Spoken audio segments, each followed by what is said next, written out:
You are listening to the Horse Radio Network, part of the Equine Network family. What a beautiful day for horses in the morning. You are listening to the #1 horse podcast in the world. Here is your entertaining look at the horse world and the people in it.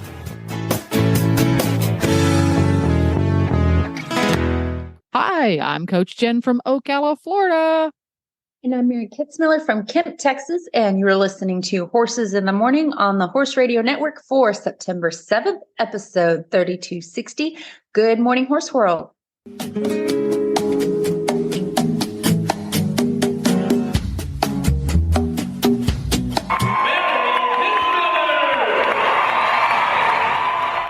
Welcome back, Mary. Mary comes here once a month to Horses in the Morning, usually on the first Thursday, but it changes sometimes. What have you been up to lately, girlfriend? Oh, just enjoying the 100 billion degree Texas weather. And the perfect thing to be doing in 100 bazillion degrees weather is knitting a lot. I saw a post on your Facebook page. You knitted a saddle pad. What possessed you to do that?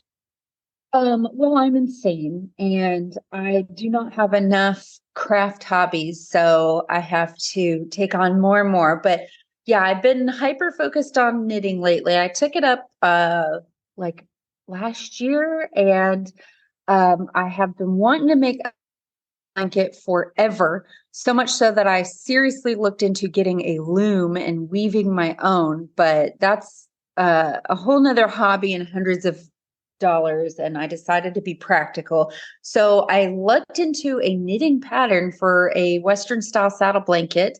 And I started making saddle blankets, which has been really fun and something useful and different and cool.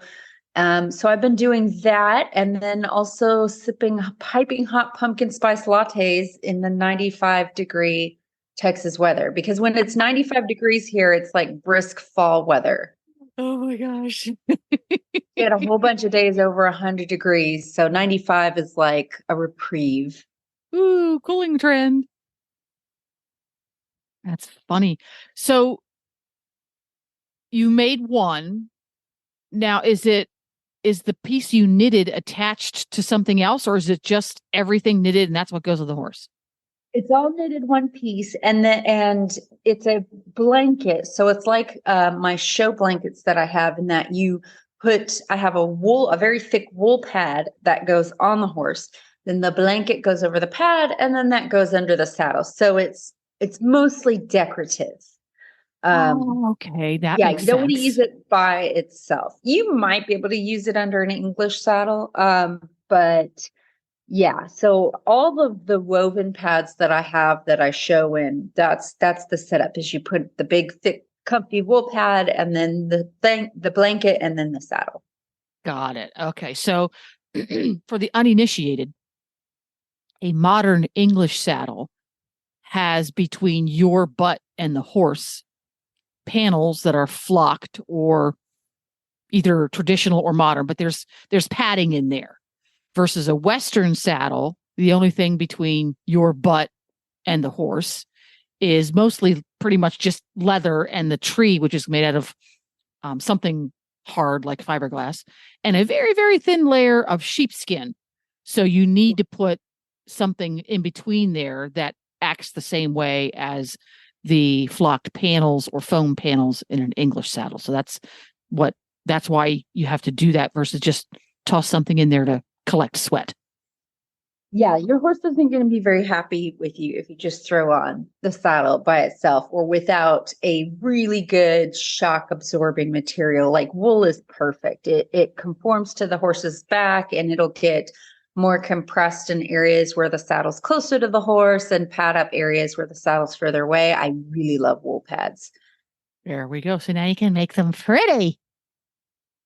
Yes, I've got like 4 billion patterns in mine, and that's probably what I'm going to be doing all winter. So I've progressed from sweaters to saddle blankets till I get bored with that, and then I'll probably make mittens. I don't know yet.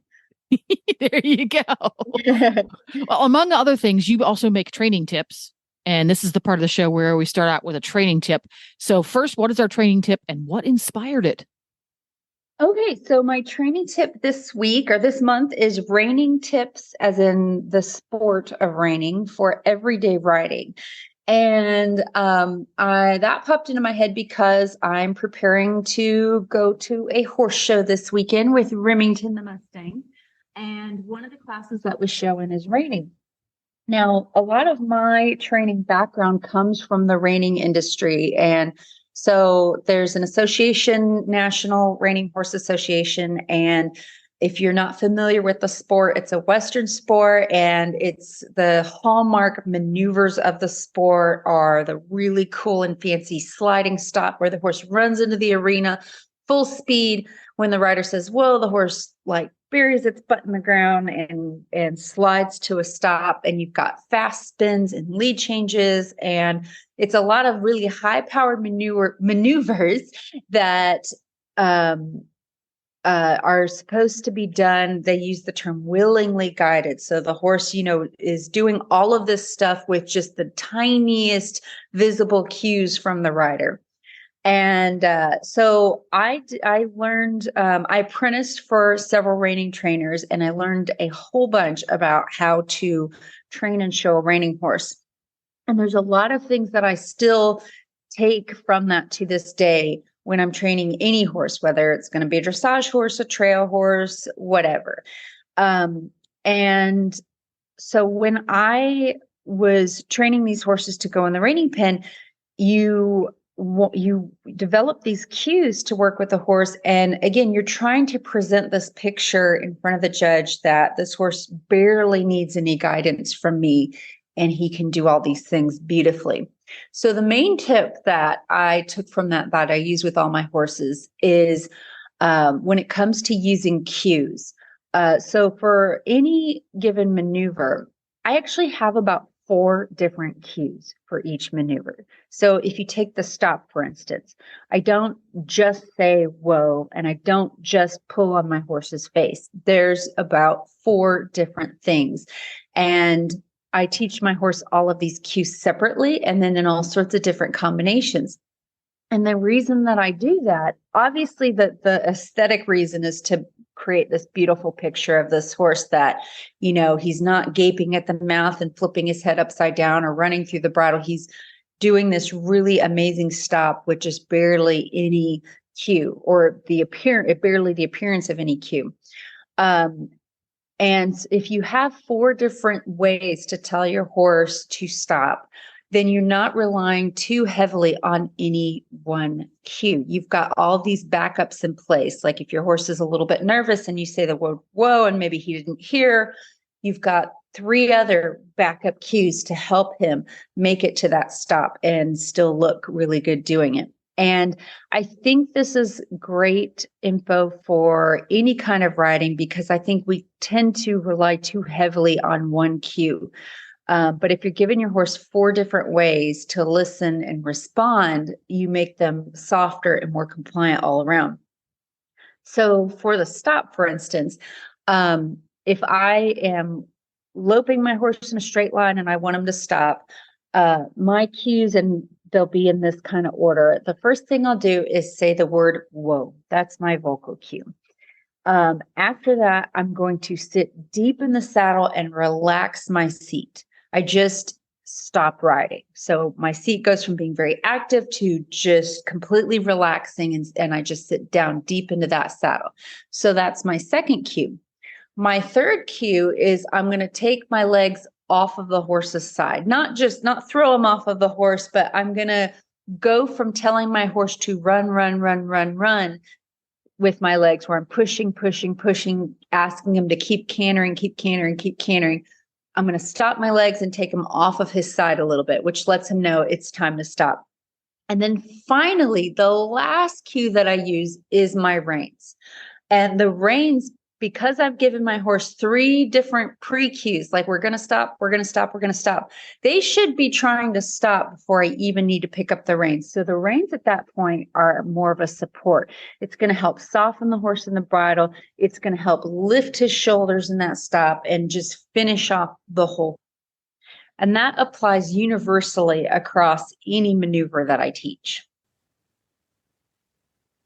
So anytime I teach my horse how to start putting these together, I don't always do all four at once. So I will teach my horse. Maybe the first thing that I used to teach my horse to stop is my reins. And I'll do it from a walk where I just walk around and I gently pick up my reins and I wait for him to stop his feet and soften. And if I want to train the reining stop, I actually put in a little backup, and that'll help kind of accentuate. You need to sit down on your butt and lift your shoulders.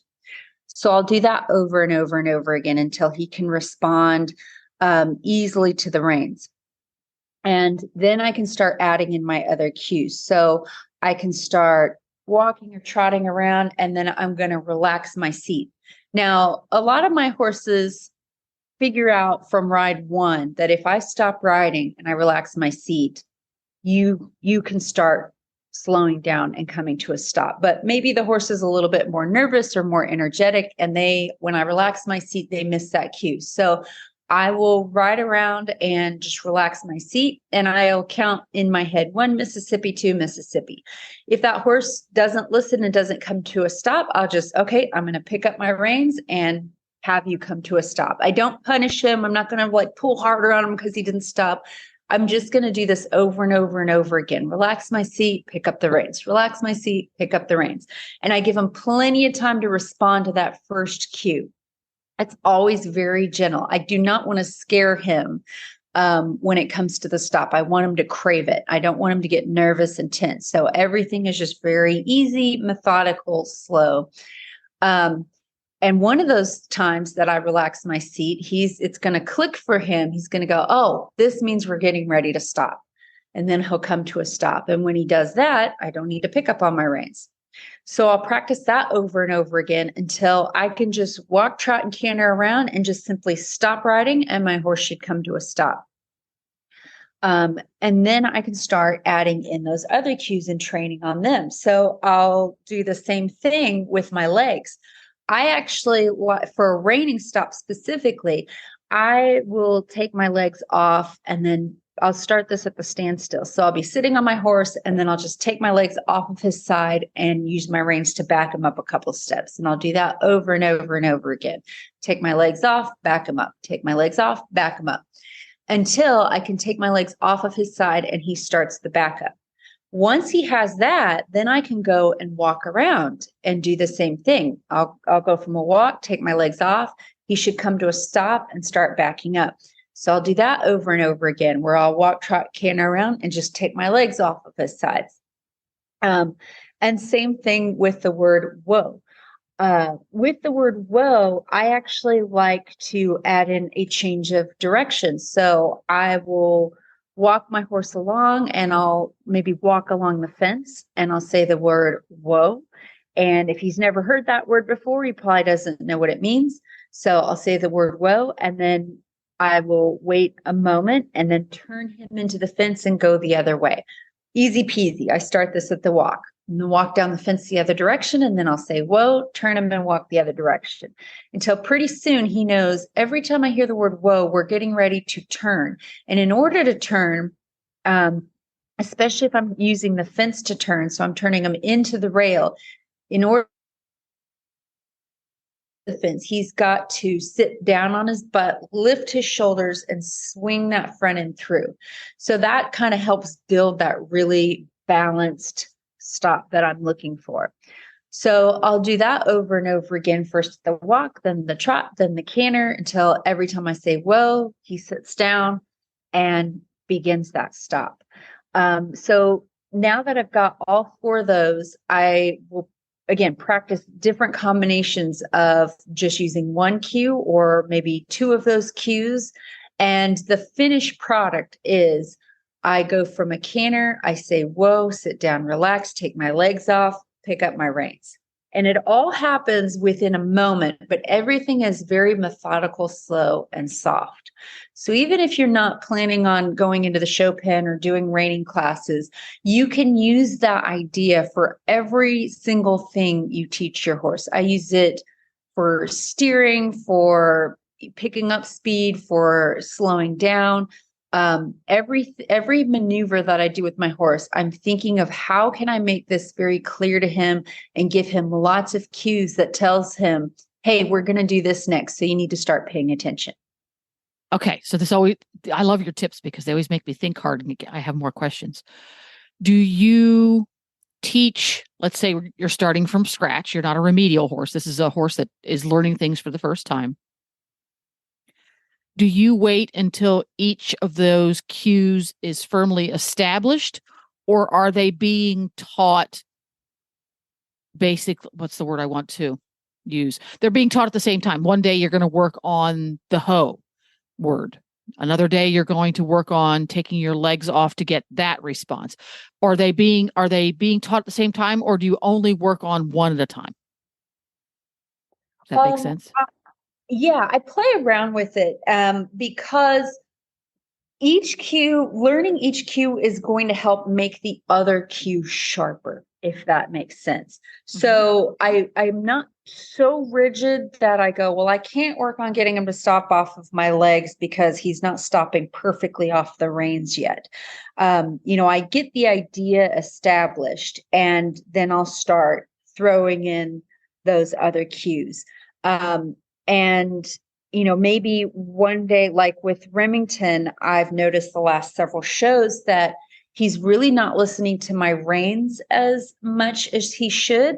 So I'll say, whoa, and I'll relax and take my legs off. And if I feel like I need to pick up on the reins, I noticed he was getting a little bracy on the reins and he would come to a stop, but it just wouldn't look really good. So that tells me, okay, the next week when I go home from the show and I'm practicing, let's go back in there and really work on when I pick up on the reins, you need to soften and get back and listen. So I worked on the rein cues over and over and over again. And then the next week I may decide, he's not really listening when I sit down and relax my seat. So I'm going to work on that this week. I'm just constantly tinkering around and getting each cue really good. And it's also working on myself. I've noticed that when I go into the show pen, I tend to get really fast and a bit nervous, and I'm not really giving him time to respond to each cue and thinking it through. I'm going straight to the reins too quickly. So I need to work on, okay, you need to say, whoa, then you need to sit down and relax, and then you need to take your legs off. And then when you pick up your reins, give them time to respond. So yeah, you don't have to have every cue perfect before working on the next one, because each one that you work on is going to help the other one get better, if that makes sense. Yes, absolutely. That makes sense. And that's interesting. Then you can break that down. Am I using, is one of the aids or the other of these aids? Because it's a little bit like for folks who ride English in dressage, to turn left, you don't just pull your left rein. There's a whole bunch of things going on. But it makes sense because then you can look back too and say, wait a minute, my left turn isn't working well. Which part of these aids am I not applying correctly? Or which one of these aids has my horse learned to ignore because I'm not applying them correctly? Interesting stuff. Well, talk about interesting stuff and building up on previous experience. We're going to take a quick break here and we're going to hear from one of our important sponsors. Please do listen to this ad because without sponsors, we can't do this show. And when we come back, we're going to take on our first listener question of the day. Some people don't think horses and people communicate. We call those people not horse people. Not horse people don't know you and your horse share a unique bond, or that your horse knows you know they like your dogs. But not so much the barking. At Sentinel Horse Nutrition, we don't knock not horse people. We're too busy focusing on horse people's horses. With extruded nugget feeds for exceptional nutrition and formulas for every need, our wide choice of feeds makes it easy to find the fit for your horse's health. Find theirs at feedsentinel.com. Our first listener of the question of today is from Laura, one of our auditors. And if you want to be able to submit a question to Mary's monthly training episode, you need to be an auditor. How do you become an auditor? You go to horsesinthemorning.com and you click on the auditor banner. And auditors go to our Patreon page and they can sign up for a monthly Patreon as little as a couple of bucks a month. And then you get to be in our super secret Facebook page and ask questions of Mary, interact with other auditors. It's a great community. So you should do that today. But after you're done listening to the show, thank you very much. So and also, by the way, Patreons help to support Horse Radio Network programming, and a percentage of that goes back to our our hosts, like Mary. So, woohoo! So what's our first question for today? Okay, it is from Laura, and her question is, she has been working with a gelding in July. So I think it was at a clinic that I was at. She's working with a gelding that she may end up buying. His biggest issue is going backwards when he doesn't understand or isn't comfortable doing something. It's not fast, but he doesn't pay attention to where he's going. I'm able to pick up a rein and turn him out of it, but that can be sketchy on single track trails. Any suggestions? Ooh, that's a good one. It is a good one. Yeah. So without seeing exactly what's going on and trying to pinpoint, okay, where is he trying to fly backwards? What is he getting confused about? Horses like this, I will start thinking about this kind of stuff in my groundwork with these horses. They tend to want to fly backwards with things like tying, or if you're walking along and the lead rope gets tight, instead of coming along forward, they want to go backwards. So things like tying, loading into a trailer, or going into like a wash bay, their first reaction is to get back. So I want to do some exercises on the ground first to teach him, hey, if you feel pressure and you feel some discomfort, you should come forward and soften and give to the pressure instead of bracing against it. Because typically if they're doing this under saddle, not always, and I don't know this gelding in particular, but I would wager that if I were to walk up to him and just grab his lead rope a little too abruptly, he would go, and try to go backwards. So I want to start getting that brace out of him, and the ground is the safest place to do it and kind of assess what we're doing. So one of the simplest ways to do that, I like a nice long lead rope, and I'll stand out in front of my horse and I'll start combing my hands along the lead rope, just real light. I keep my hands kind of open when I'm doing this. I'm not trying to put a death grip on the lead rope. And I'll just kind of comb my hands along the lead rope, giving a gentle tug. If he goes backwards, I go with him. I'll just walk with him, but I'm still maintaining that light pressure on the lead rope. And I'm going to wait until he finally softens and comes forward a step. And then I'm going to release pressure. I could go up to him and rub on his face. I could give him a treat, or just let him have a moment. And I'll do that over and over and over again until when he feels that light pressure, he learns, just come forward. So that's typically where I start. Other things that I'll do is I will teach him, I will kind of walk alongside him and put the same kind of pressure on the halter, and I might use the tail end of my lead rope or a flag or a stick to kind of help push him forward. So I'll pick up pressure on the lead rope and then use the flag to help him go forward, and we'll walk together. I like to stand at their shoulder when I'm doing this. So we'll just walk along. It's sort of like leading, but I have a little bit more distance between me and the horse. And the cue that I'm going to use to get him to come forward is I pick up on the lead rope with light pressure, and then I use my flag to help push them along. And then once they come forward, I release. So lots and lots of stuff like that. I'll practice sending them back and forth between me and an object. So I'll stand back from the fence and ask the horse to go between me and the fence. And this creates a little bit of a pressure situation, because that, going between you and the fence can make them feel a little claustrophobic. So you're creating that kind of scenario where he might feel a little bit of pressure, but it's not so much that he's going to panic. So I'll pick up my lead rope and ask him to come forward and walk between me and the fence.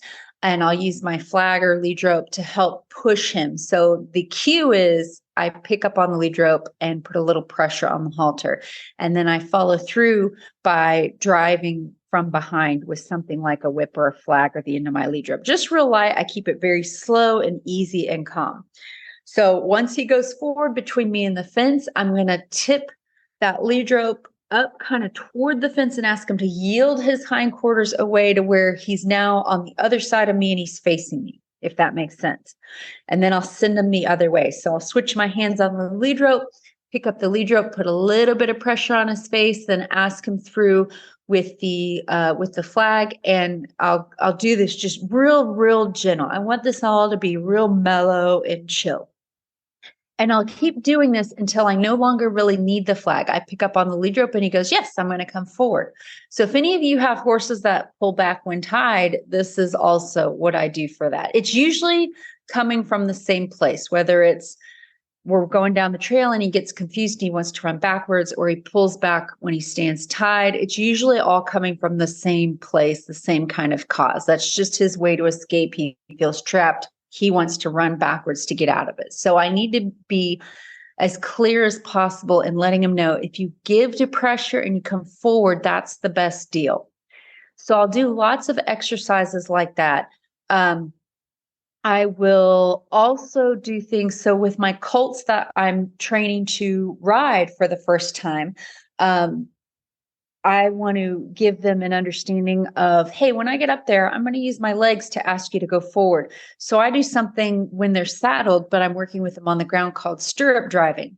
So I'll stand beside them and I will grab hold of the stirrup, and you could do this English or Western saddle. And then I will lightly tap them in the belly with the stirrup until they go forward. So by now I've done a lot of exercises where the cue to come forward is the lead rope. So by the time I do the stirrup driving, the horse understands when she picks up on the lead rope, I need to be soft and go forward. So now I'm going to add in a new cue and use my lead rope as a backup. So I will tap them in the side with the stirrup. And most horses are not going to know what that means. So I'll give them a light tap, tap, tap. If they don't do anything, then I'll pick up on my lead rope and ask them to come forward. And I'll do that over and over and over again. Tap on the side, ask them to come forward. Tap on the side, ask them to come forward. So that's an example of some of the ground stuff that I'll do with a horse. And a lot of times if I get those kinds of exercises working really, really well, then when I get on to ride, they already feel a lot calmer and relaxed and understanding that, hey, giving to pressure and going forward instead of bracing against it and pulling backwards is the way to go. Once I get in the saddle, I am going to really do my best to keep the reins on this horse nice and loose. And if their problem is going forward, I want to make sure that when I ask them to go, there's nothing standing in their way. Every horse, whether it's Western or English, needs to understand contact and needs to understand how to soften the bridle. But in the beginning stages, or with a horse that has a problem or a hole in their training like this, I start with as loose a rein as possible. I'll pick up on the reins if I need to and ask the horse to do whatever I need to do, but I'm always feeding the rein back to them. I want them to have a place to go when I ask them forward. If they are a very green horse or horse that's had some issue in the past, and I'm trying to ask them to go forward into contact, it's way too confusing sometimes for them and way too scary. They feel like there's no place for them to go, so they run backwards. So horses like that, I do a lot of like really loose rein riding and make sure that their go button works really, really well, meaning with just a little leg, I can easily get them to walk, trot, and canter, and they flow into those gaits without running forward or bracing. Then when they can do that easily, walk, trot, and canter on a loose rein, they've got good speed control, they're calm, they're relaxed. Now I can start thinking about, okay, let's start softening you in that bridle and getting more contact back. Ooh, cool stuff. Cool stuff. So I can contribute to this one because I've dealt with this before. And I came at it from a completely different direction, which is the fun part about horse training because there are so many avenues you can take. I whipped out the old R+ training technique because this particular horse responded really well to that type of training. It was something that really got his brain going and got him on my page. Because this particular horse, it was a remedial horse. He had issues. And I needed to get him on my page so that he wanted to work with me. He's like, ooh, let's do something versus, okay, I'll do it because I'm going to use my air quotes. You made me do it. It was uncomfortable to not do it. So uncomfortable was so much part of his world. I wanted to try to find ways that we could work together, that he wanted to do it because it created emotional comfort for him. So we got the old R+ out. And what I started to do was set up scenarios where going forward was mildly intimidating. Walk over a pole, to go forward over the pole, to go forward through a gate into a new space, things that made him go forward. And when he did that, happily and willingly, the moment we got forward through whatever obstacle that was, there was an R+ moment. There was a click and a treat or whatever I was using as my marker. And what that started to do over time, and I just made them constantly, always new things. And it didn't have to be big things, walking over a pole, walking forward in a circle around a tree. But anytime he had to listen to me and go forward when he was going, really, I want to be nappy, I did that. And after a while, he started to go, oh, is that something I can go do that's a little bit intimidating? I want to go forward. And on the groundwork part of it, I actually, I don't know if this is part of R+ or not, but I actually marked it, click, and rewarded, treat, while he was still moving forward, because stop and back up was kind of a go-to, and we didn't really want that. And I was able to start to get him into that forward mindset. And it was a great starting point. I only worked with the horse for a little while, and we got him to that starting point, and then he went back to his owner and she continued. But I found it very, very useful. Yeah, I think that's a great way to make it more enticing for them to want to go forward. And things like on the R+ side, the target training is really great for that. One of the things, I'm training Mustang Dougal right now. He's going to be in a veterans program. And oh my God, I love this horse so much. But Dougal is very quiet. I think he's heavily draft influenced, and he doesn't want to go forward just because he doesn't see the need to burn any calories. And I have done jumping jacks, waving a tarp around, please trot. And he just looks at me like, no. And so with him, it was not a fear issue. He wasn't compelled to do it. And he's just big, massive, quiet, plotty Mustang. And I felt like I was really pressuring him way too much. And I was going to have to use an uncomfortable amount of pressure to compel him to go. I could not get him to trot. It was a miracle we got walking. So even though his problem isn't running backwards out of fear, I still felt like, okay, I don't want to punish you into going forward. I want you to want to go forward. So I got these poles that have a little stand, and I don't know what they're actually used for. They're these little plasticky poles, but that, just plop them on the ground and they stick up. And I taught him to target them. And then I put him all over the arena and just let him explore. And anytime he went forward and went and touched a pole, I was like, that's brilliant. And so then he was just anytime he'd see a pole, he's like, I'm going to go over there and touch it. So I could use that in conjunction with using my legs and stuff and encouraging him to go forward. And it made I see.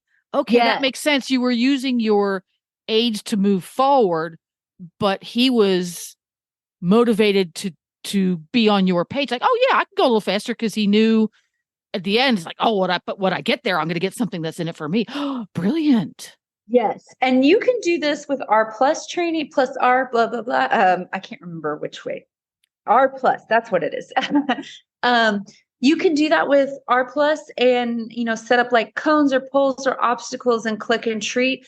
If you don't feel comfortable with the clicking and treating, this works the same if you, I used to do this with colts that were out of the round pen. So they were used to moving in a small circle, but they didn't really know how to move out. So I would pick a post in my arena or a tree in my pasture, and I'd trot to it and just point their nose right at it. And once they got there, they got to sit and relax for, I'd sit there for 30 seconds and just let them chill out. And then I'd turn and go somewhere else. So having that nice little break as well can help build their confidence. We actually do this with reining horses. In order to get them to do a sliding stop, they need to be loping straight and forward. So you lope them back and to each end of the arena. And every time they get to the end of the arena, they get to sit and stand and relax. Adding a reward to it, of course, is going to be very effective. But even if it's just, hey, we're going to sit here for a second, or I'm going to play on my phone while you sit and chill out, it gives them some enticement to, oh, once I make it there, I just get to have a little break. There we go. Once again, great ideas on Mary Kitzmiller's show. We're going to take a quick break from one of our important sponsors, and we come back. We're going to hear a question from Nicole. Horse and Rider On Demand allows you to train smarter, not harder. Our training video collection, featuring some of the industry's top Western professionals like Bud Lyon, Cody Crow, Ryan Rushing, and more, can help you perfect your horsemanship and improve your performance in the arena. Get access to hundreds of videos and learn more about events like ranch horse versatility, reining, working cow horse, ranch riding, and more for just $14.99 a month. Watch anywhere, anytime. Horse and Rider On Demand can be streamed from any smart device. Visit ondemand.horseandrider.com to start your 7-day free trial. That's ondemand.horseandrider.com. All right, Nicole is up next. It's a short question, but it's going to be interesting. Nicole's question is how to address pawing when tied? ? So that is, short question, but it could have a very long answer, which I tend to like long-winded answers. That's my deal. But I want to make sure they get all the information. So pawing when tied, for the most part, I can eliminate pawing when tied by practicing it a lot. And I'm not of the school of let them paw it out and they'll, leave them tied all day and they'll stop doing it eventually. Do I want my horse to eventually get the mental stamina to stand tied all day? Yes, because you never know when I'm going to need that. I recently had a horse at the vet and she had to stand in the stocks for a very prolonged period and have all sorts of stuff done to her. They need that kind of mental stamina to be able to do that, especially if I'm going to haul out and go to a show. I've seen some horrific accidents of horses that couldn't stand, handle being tied to trailers. So I do want to get that to that point where that horse can stand tied for hours and be totally fine. But I am going to build up to that point. So I find that a lot of people that tend to have issues with tying, they don't really tie their horse a whole lot at all. And then when they need their horse to stand tied, we have the pawing. Or sometimes we get a horse that has this problem already. In some cases, it just happens and, we have to deal with it as it comes. But so when I have a horse in training, I will start introducing tying sessions to them at the end of my groundwork or riding session. I have another Mustang in training right now that she gets really antsy when tied. And so I bring her in, brush her off, do my groundwork riding session with her. And I started out by tying her for 5 minutes at the end of the ride. So she's already, we've already worked. She's probably a little tired. She's calm because we've done our sessions. She's not as nervous or upset as she might be at the very beginning. So I do my tying sessions at the end and I do 5 minutes. And when I start those tying sessions, I don't care too much about what she does in those 5 minutes. I use a safety tie. So I'm not too worried about her hurting herself or anything like that. And she might call out to her friends in the pasture. She might pace a little bit. She might paw a little bit. I keep the tying session pretty short. I don't hold anything against her. I will try to untie her in a moment of her standing and being calm. It might just be a few seconds, and I usually, when I do this, it's my break too. So I have pedestals in my arena, and I'll go sit on my pedestal and play on my phone. And when I notice the moment of the horse being calm, I'll stand up, go untie her, turn her out. And that's where I start. And I start doing that every day, and I'll tack on more and more minutes of them standing tied. And once she can stand tied for, 20, 30 minutes and she's okay, I can start doing it, adding the tying to the beginning of the rise. So maybe I'll start bringing her up and tying her up, and then I'll go work another horse, and then she'll have her session, and then I'll also tie her at the end. So that's how I start. It's just a few minutes at a time, and then add more and more time as we go, until she can stand tied longer and longer. Sometimes when this happens, pawing does come up. Again, I don't address it in the very beginning. Where I tie my horses, it is very safe. The ground is soft. I'm not too worried about them pawing. I always try to make sure I untie them when they're being calm. So for most of my horses, that is enough to not really have them paw and to have them stand and be solid citizens. The mare I'm working with now, she will stand for an hour or two. She has no problems. Whereas at the very beginning, there's no way I could have tied her for an hour and not have her be very upset when I went to untie her. However, I have had a horse or two that picked up the habit of pawing, or they came to me with the habit of pawing, and it is just solidly ingrained in their head. One horse in particular was one of my Road to the Horse colts. His name was Pal. He's this big, gangly, cool Palomino.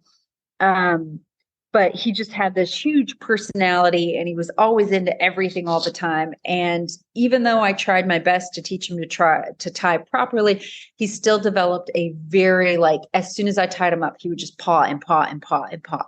With a horse like that, in Pal's case, what I felt I needed to do was interrupt that kind of mental rut that he was digging.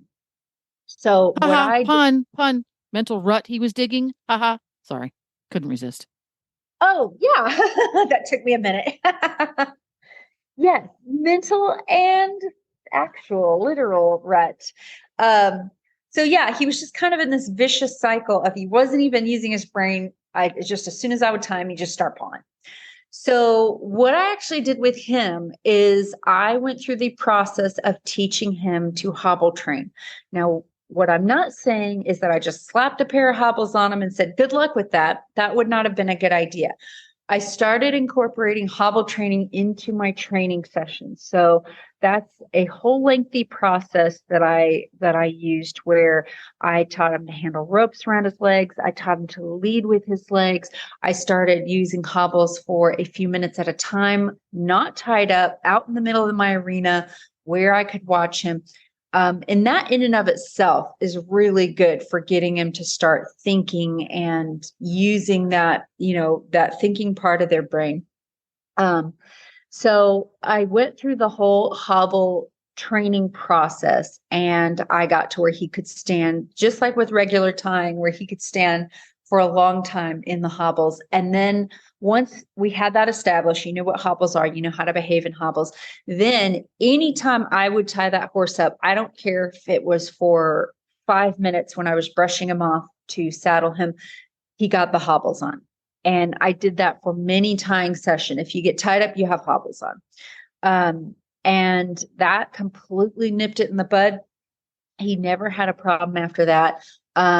So that was kind of not as common a case as I've had before, because, it was just something that he developed. I don't know, there's probably a way I could have prevented it that I wasn't aware of at the time. But in any case, we got to that point where he just would turn off his brain and start pawing every time I tied. So that's what I had to do with him. But in any case, it's about practicing it a lot, lots of repetition, and starting at a point that they can handle, and then building from there. Interesting stuff. And once again, slightly different attack mode. Now, none of these the horse that in question was not what I would call a chronic pawer. He would stand there for a while and then he would start to fuss and then he would paw and then he'd take a break. Then he'd paw and then he'd take a break. But it was just the irritating kind of pawing that you just get frustrated by.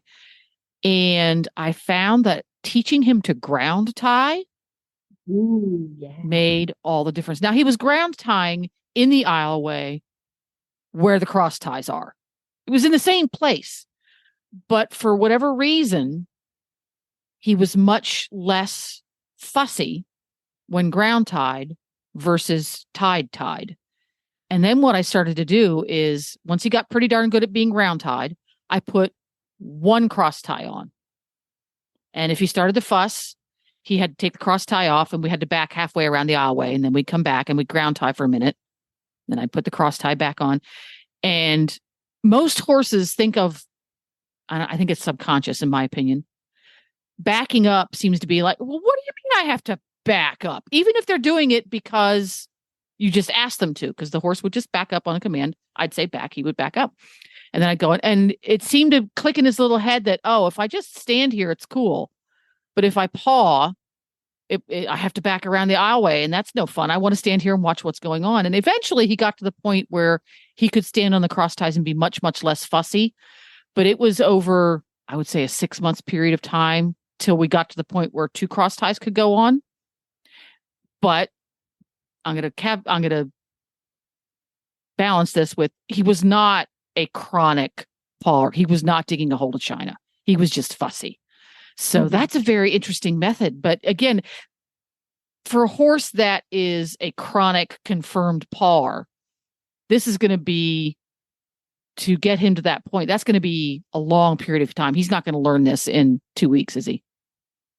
No, this is definitely something that's going to be a program. It's like, if I want, it's going to be a marathon. If I wanted to train for a marathon, I know that I can't just do, 3 times a week, 20 minutes on the treadmill and be good to go. I've got to, find a starting point and really get at it. And it's going to take me a long time to get in that condition. And that's what you're doing with the horse mentally for things like this. If it's a really deeply ingrained habit, and that's why, like with the hobble training, that's something that I train every horse to stand with hobbles. But in some cases, something like that, where you're just interrupting their normal habits and thought processes, and you've got to really be on it and you've got to really work on it. I think tying is as important an exercise as anything else you teach your horse, and it should be practiced just as much. And I like the idea of ground tying, because you're doing the same kinds of things. You're teaching them to stand and wait and be patient. And once you start teaching them how to have that fortitude, then other things start to work for you. There's a game I love to play, and I think I've talked about it on here before. It's something that I borrowed from Alex Curlin, who's a really amazing clicker trainer. But it's a way that I can build duration in a behavior. And I actually used it for the ground tie with my horse Guthrie. I wanted to have a really solid ground tie. And so I gave him the cue to stand still. And then I would walk around him and count my steps. And in the beginning, I thought, well, I can only probably walk 5 steps before he wants to move. So I go 1, 2, 3, 4, 5. And if he stood still, click treat. So then I'd go 1, 2, 3, 4, 5, 6. And if he stood still, I'd click and treat. And I would do that. And my goal was to get to 300 because that's a really long time if they can stand while I count to 300. I don't think I ever made it to 300. I got to like 189. But by then, that horse's ground tie was solid. And I did it by just finding a good starting point and then adding to it every day and rewarding every time he hit a goal. So yeah, I love the idea of teaching a really good ground tie to make your horse's tying all around just better. There you go. And We got another question coming up next from, looks like Gwen. And we're going to do that right after we take a break to hear from one of our important sponsors. Especially with performance horses, flies can really be a nuisance. Fly predators are a great investment of all the different poisons and insecticides and different things you could use. I don't know of anything that is more economical and more effective than Spalding fly predators. Who's our next question from, Mary? We have one from Gwen, and her question is, what are some things to try and work on when your horse is too old to work or they're just a little off? My guy is a little off on one leg and is also healing with some hoof issues. I feel kind of bad for doing nothing, but I'm not sure what I should do that will be easy for him to keep his mind active. I expect he'll retire in a few years too, so I've been thinking about this a lot for future planning. That is a terrific question. And there's a ton of things you can do with your horse if maybe they're not entirely sound or they're retired.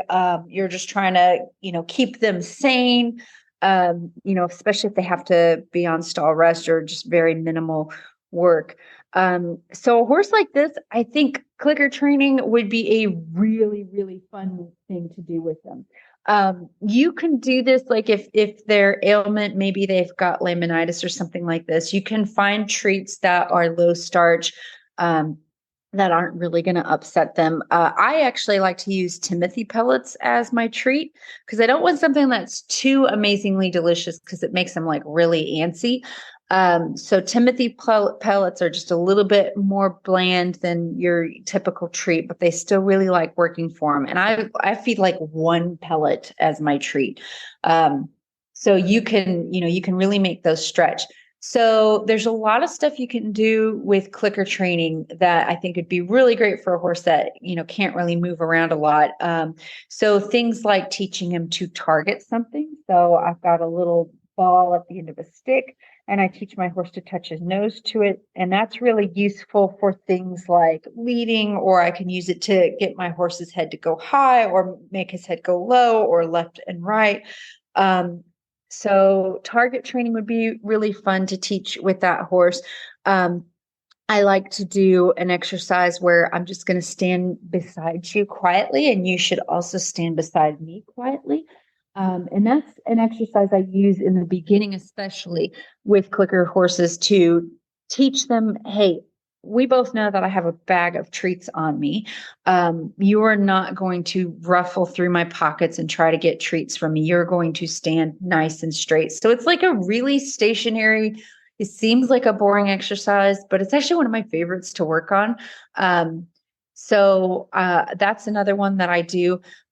You can build that into other exercises. So when I start this in the beginning, I just want my horse to keep their head straight, but I can start adding things to it. Like, why don't you keep your head straight and both of your ears forward? Or why don't you keep your head straight, but lift your chin a little bit and start working on collection? So you can do that with things like targeting, where you teach them to actually collect at a standstill. And it's super cool. I start with like their head and neck. So I teach them how to lift their head and kind of soften into an imaginary bridle. And I can click and treat stuff like that. I can actually build from there and get them to, from a standstill, rock back and put all their weight over their hocks and lift their back. So that's another thing that you can do. You can teach your horse. You can teach your horse to ground tie. You can teach him to flex their head left and right. I teach my horse to back up nice and soft. You can teach your horse how to tell these. I'm just throwing random ideas out there. You can teach your horse how to tell things apart that are different colors. One thing that I've been wanting to try is those little talk buttons with that people are doing with their dogs, and I've seen a few people doing it with horses. Brilliant! I know. I've seen people use clicker training to teach their horse how to play a piano, or something like that. What else is there? Guthrie, my horse, he's got navicular. So things that I did with him, because he could move a little, but didn't want to really do a lot of trotting or anything like that. I taught him to come pick me up off the mounting block. So maybe it's a horse you're going to ride in the future. but you're not ready to ride yet. Well, you can teach him to go from a stationary target. So I have a little rubber mat on the ground that he knows to stand on. That's where he ground ties. And then I go stand on the mounting block and I whistle and he comes to me and side passes to the mounting block. And then I give him a click and treat. So that's another one you could do. What else is there?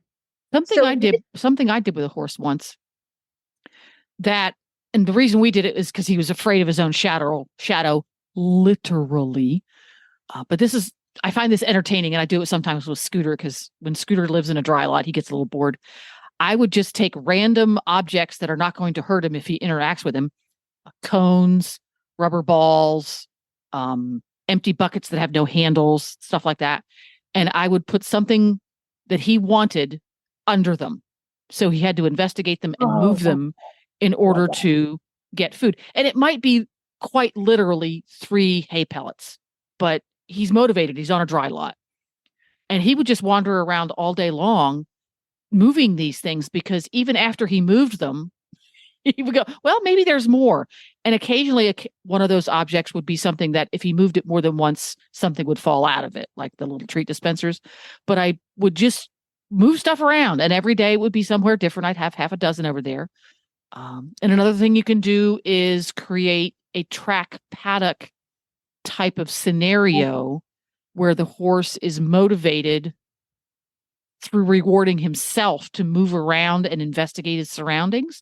That can be useful too when you don't have the time or ability to be working with them, just to add interest to their life.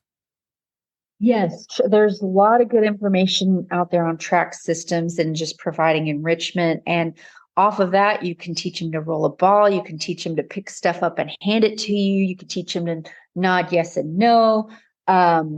You can do, if you feel comfortable doing like light pedestal work. So there's a lot of like stationary tricks and stuff you could also work in there. But yeah, I love the idea of making their environment more interesting. You can get those little balls that you stuff the hay in and they've got to roll it around to get, it's kind of like they're grazing. So maybe you can't have them on pasture, but they can still mimic that and get the same good chemicals in their brain going. Yep. Great stuff. Yay us. Yay us. Do we have time for one more? I think so. Sure. Let's which one do you want to do? Oh man. So we've got the trailer one. We've got sensitive to the saddle. Yeah, let's do the saddle one. Okay. So we have Jessica. Any tips for a sensitive mare that has bad associations with saddling while standing tied in the hall outside the tack room? There isn't a safe place to tie and saddle that's anywhere near where my tack is stored. Narrow halls with people going through occasionally adds to the tension. If I need to avoid this area, I would, but it would be really convenient long-term if we could tack up next to the tack room.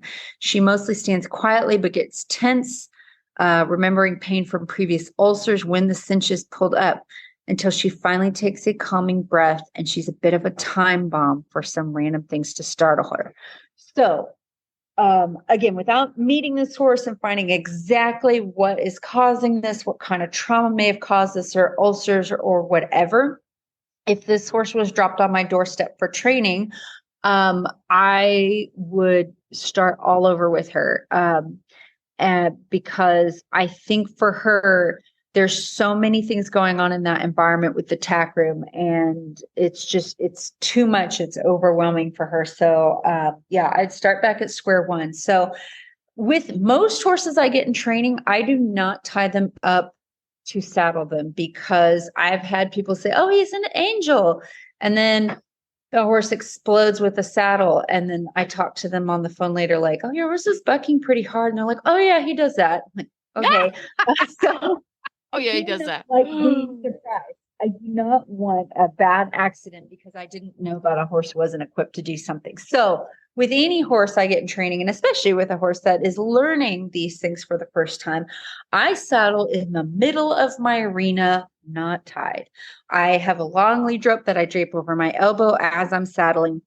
If the horse cannot even stand still for that, I will not be tying him up. And I especially won't be tying them up in a narrow barn aisle. I have had that happen once years ago at a training barn I was in with a colt that I had been saddling in the barn aisle, been doing really good.